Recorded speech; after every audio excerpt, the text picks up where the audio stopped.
Well, let's speak now to Rina Shah, who's a Republican strategist and founder of Republican Women for Biden. She joins us from Reston in Virginia via Skype. Rina Shah, welcome to the programme. Really unimaginable, extraordinary scenes that we've witnessed. What's been your reaction to it? Well, I was fortunate enough to, unfortunately, actually, I should say, have a front row seat to the pandemonium today. I arrived in D.C. around noon today, and around 1 p.m. is when the situation in front of the Capitol started to escalate. I started to see more crowds gather right in front of what would be the inauguration stage and the bleachers and all of that, which we're typically used to before every inauguration, seeing erected quite some time before. As we know, inauguration is only 2 weeks away.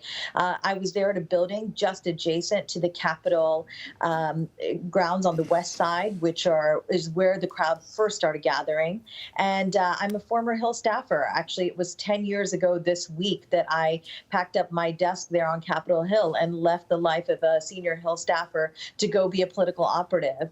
And I know exactly how things work in the Capitol. I'm intimately familiar with all the emergency procedures that staff are sort of tasked with knowing.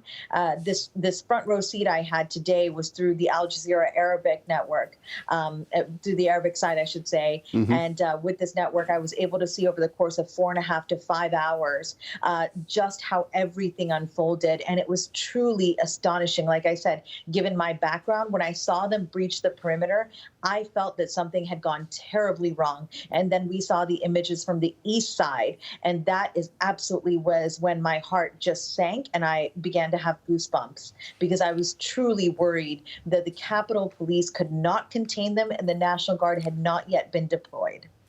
Right, in the event, it was contained, and now business of the day has resumed, the certification of Joe Biden's presidency. What would you say to those Republicans still planning to object to the certification of his presidency?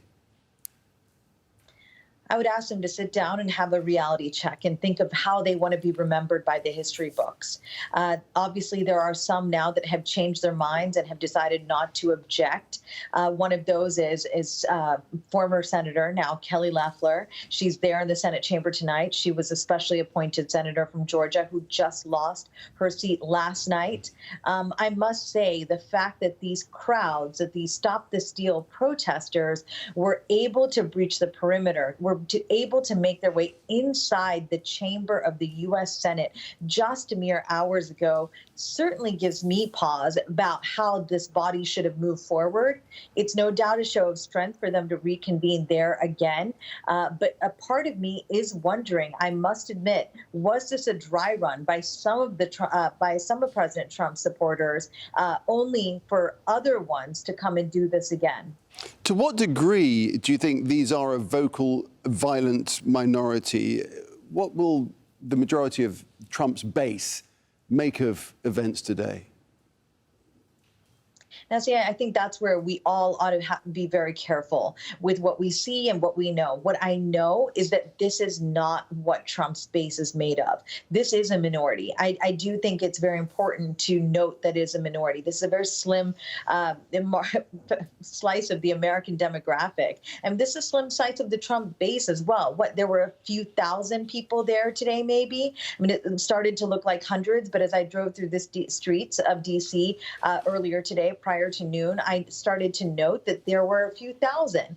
Still yet, what I'm most concerned about is that there have not been many arrests made, that they were sort of taken back out the front door of the U.S. Capitol and not treated with the same degree of, I would say, aggressiveness and hostility as Black Lives Matter protesters were just last year.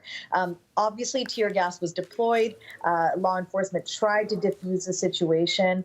But what I really genuinely know tonight is that this is not accepted by the larger Republican Party.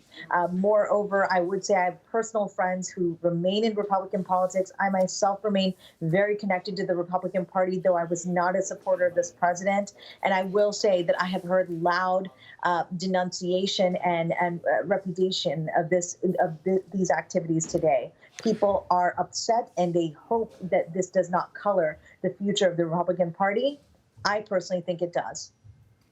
Okay, Rina Shah, good to get your viewpoint. Appreciate that. Thank you. Thank you.